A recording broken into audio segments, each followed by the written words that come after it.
Was all the Okay. decisions okay? Yeah. Okay. Yeah. So we're picking up from where we left, Mr. Tinashe, when our network was not going okay. So you were talking about Mourinho and his complaints. You can go ahead. No, Mourinho is always someone who's always crying.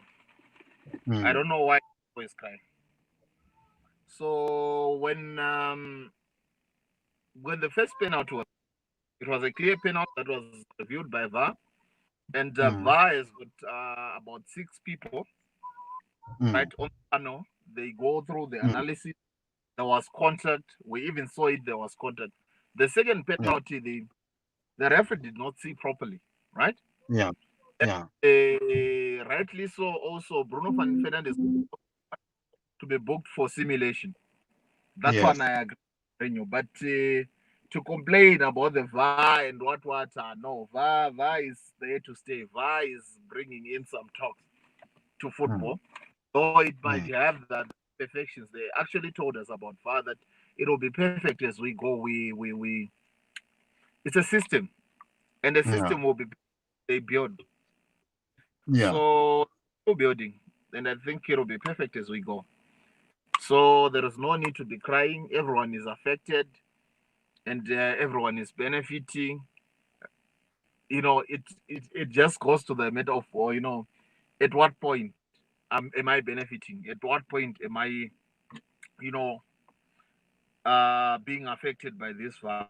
But all in all, technology is good. We were talking about this.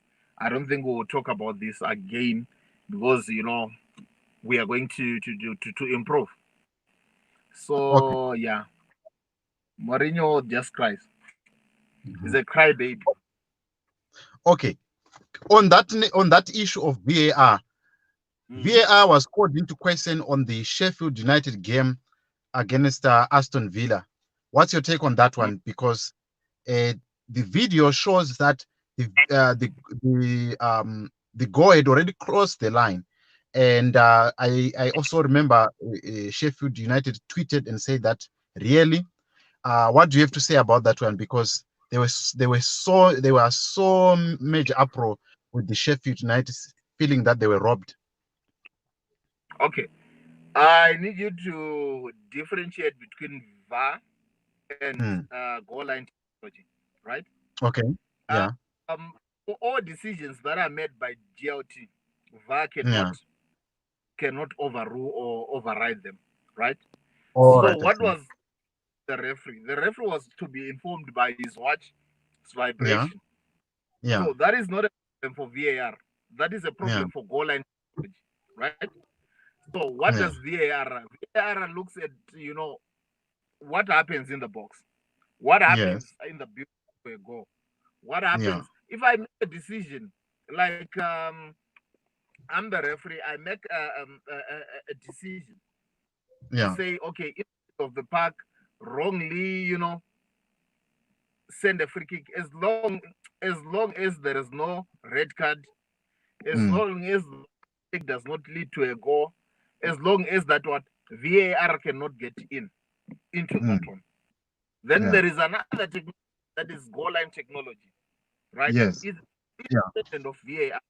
So what was the Mm. failure there? The failure was goal line technology, of which it did not vibrate, right? The watch of the referee did not vibrate.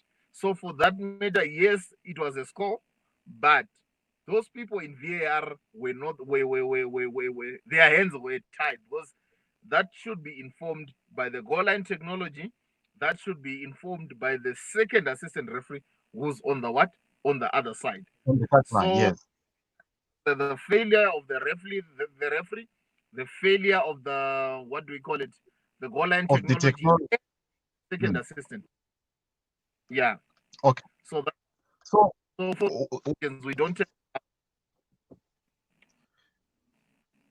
what happens then? Is it like what how Sheffield United, are they going to get a reprieve from such a failure in technology, or it's a foregone They're issue? not going to get anything from that. They are not. Hmm. Yeah. They are not going to get anything from that. The match is over. unless it was a wrongful red card, FA can review that one. Unless it was, you know, violent conduct that was not, caught on by the referee, but it was caught on camera. Then the referee can review what the FA can actually look into that. But on such cases, the match ended 0-0. They can cry all they want, but yeah, That's what it even is. us, then what can we do? We cannot make decisions for the referee in boardrooms. Okay. Let's touch on the two issues that I want us to discuss on the return of La Liga and Champions League. Maybe let's touch briefly on the Champions League. Who is your Mm. favorite on that one? The teams that are remaining now that Liverpool is out. Who is your favorite? Who is your favorite to win? We know Atletico Madrid is still in. Who is your favorite to win this cup? And Bayern, I think they are still in. They are still to play Chelsea. Uh, what's your take on the remaining teams? On the Champions League, I think it's a bit balanced. You don't have a clear favorite here. Real Mm, Madrid and Manchester City still to play the second leg, which was mm, going to be an advantage to, what do we call it, to City, because it was mm, going to be a home. But now without fans there is no advantage there. Without yeah. fans in the stadiums, there's no advantage there. So Real Madrid also, they came back and they're looking very strong, and Mm, beginning to show some glimpse of brilliance. Also, Asensio is like a new signing who's coming in, and mm, they're doing quite well. The interchange between Benzema and was this and Eden Hazard. I think mm, Madrid is really the team to beat in the Champions League. That is if they are going to overcome Manchester City. Remember, Manchester City have got 2 goals away. They managed to win in Madrid by 2 goals to 1. And by that time, Madrid was actually suffering. So it's going to yeah. be an epic battle and Yeah. anybody's game. So I'm looking forward to Yes. it. I think if we look, I think, yeah, Real Madrid are actually favorites there and Bayern. Then, Okay. yeah, I think Real Madrid, Bayern, and Barcelona, I think, yeah. Also, Man City, if they can actually overcome this, then also become very, have a very, very good chance to win it also. So, yeah, basically, it's Okay. anybody's game. It's difficult to predict who's going to come out victor. Yeah, we'll see. Because there are no second legs, it's just a tournament, a mini tournament that is going to. So, at the end of it, it's whoever is good on that day who's going to Yeah. win. Yeah. All right. Before we go, there have been some rumors that uh, Chelsea might be interested in signing Cristiano Ronaldo. Do you think it's something that Cristiano Ronaldo might consider?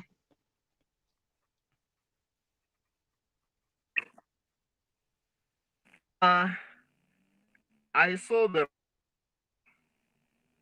but failed I cannot guarantee those of the sources that came with the rumors.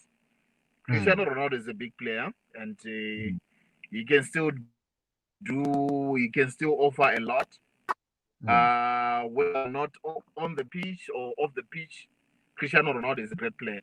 That yeah. anyone, if you are to get Cristiano Ronaldo even for 100 million today, I Yeah. think any club can have the returns. But to say Cristiano Ronaldo is going to Chelsea, yes, the sources now is what Yeah. I'm questioning.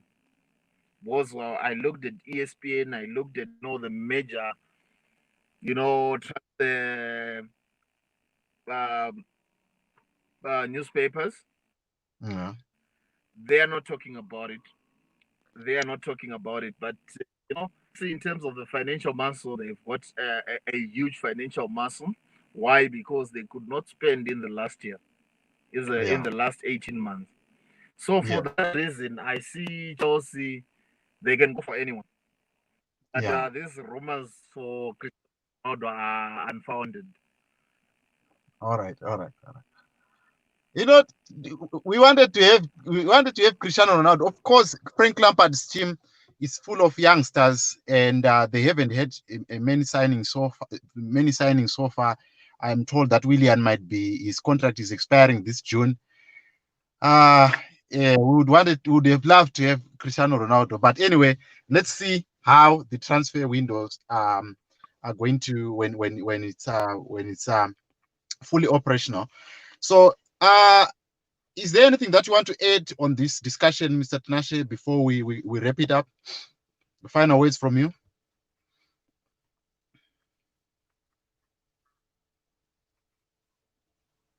I should be asking you, what do you want to like? I mean, yeah, I think I've said it all. I think we are excited that the Premier League is back.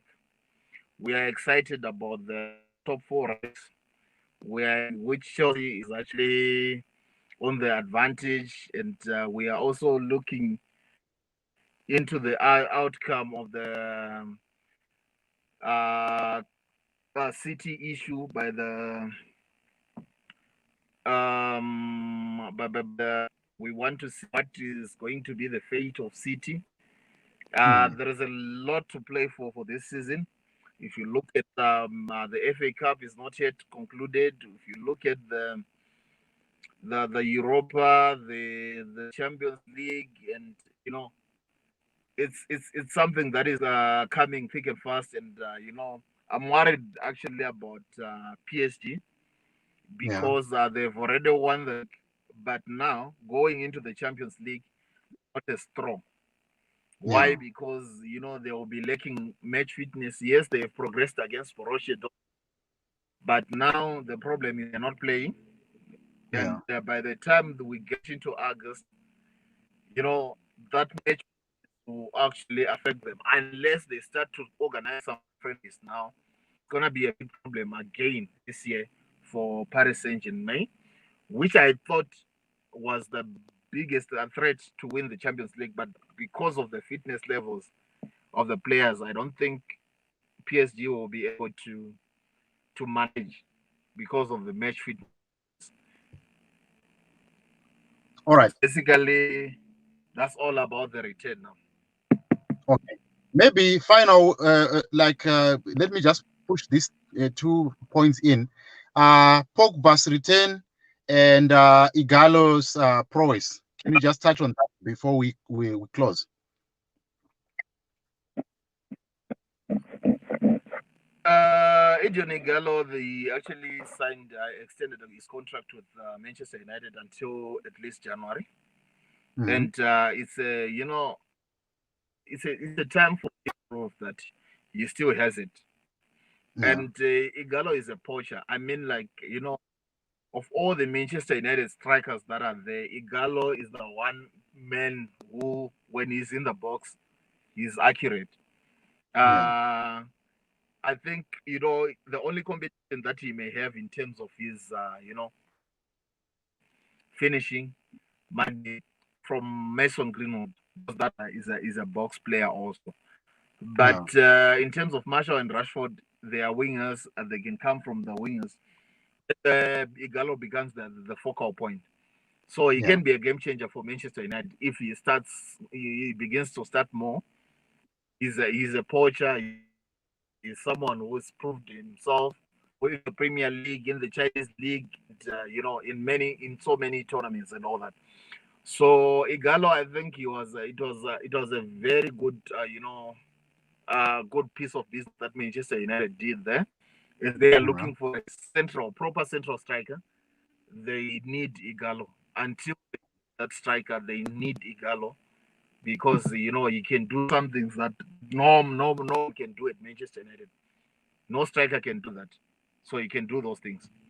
So yeah, it was a bit of a great thing that yeah. they still have Gallo, they still have Idioni Gallo as their focal point for yeah. And on Pogba, the return of Pogba. Yeah, I think I think For Pogba, we don't have to say much. I think even Ole Gunnar actually managed to see that, okay, this is what I've been missing.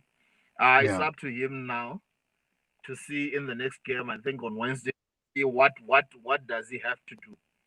So yeah, it's up to him. He needs to introduce Pogba, but there is a bit of a risk in playing Pogba and Fernandes in the same team, mm, especially with the caliber of the midfielders. I mean, have that. They don't have that.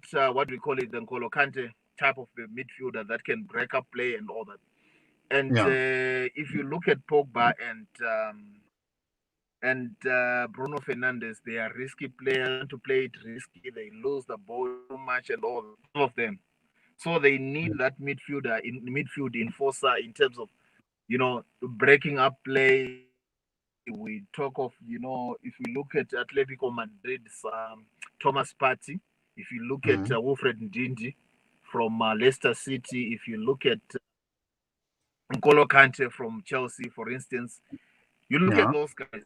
This is what they need mm, in the midfield for them to play those guys together. yeah, So now it's time that one of them may sacrifice his flair for defensive duties. So we'll see in the next game. Otherwise, his cameo in the last game, they brought some results to Manchester United, who were actually struggling to break up Tottenham. Tottenham at that time, the defense, were defending with the 11 men. All the 11 men were in their boxes. yeah, And all the 11 men, I mean, like, they are hardly 60 meters away from their goalpost. So I think you see, Pogba came and changed mm, the game. And also, people are talking about Pogba. There was also Mason Greenwood who came in also and changed the game of Manchester United when that guy, he was a bit, bullied off the game. He was not himself and all that. yeah.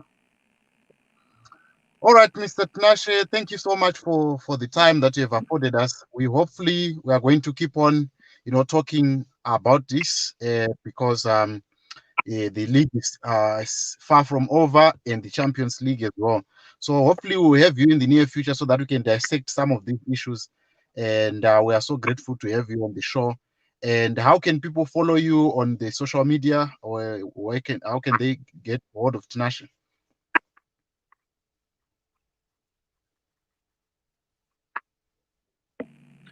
It's Tinashe Chiuyu on Facebook, Nash 07 on Twitter. Then, yeah. Mm. Then Nash7 on Instagram. So All right. basically, that's all. My social media handles. It's Tinashe Chiuyu on Facebook, Nash 07 on Twitter, then Nash 7 on Instagram. Then you can catch me on there. All right. That was our discussion with Mr. Nash Chiuyu, on the issues of the return of the English Premier League, La Liga, and the Champions League. Hopefully, we're going to have him in the near future so that we can touch on these issues of football to all you football lovers. And if you want to be part of this conversation, please feel free to get in touch with us so that we can make it happen. And we would love to have a bigger panel of people so that we can have thoughts of many people, especially on the issue of the return of football. Thank you so much, Mr. Tinashe, for being part of this conversation. We really appreciate your time.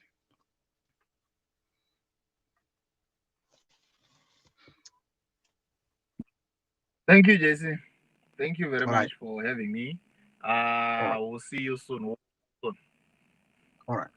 So that was our conversation, ladies and gentlemen, and all the listeners. As we part ways with Mr. Tinashe, thank you so much for being part of this conversation. Sorry for the internet break, but we hope that very soon we are going to have Mr. Tinashe so that we can dissect all these issues to do with Premier League matters.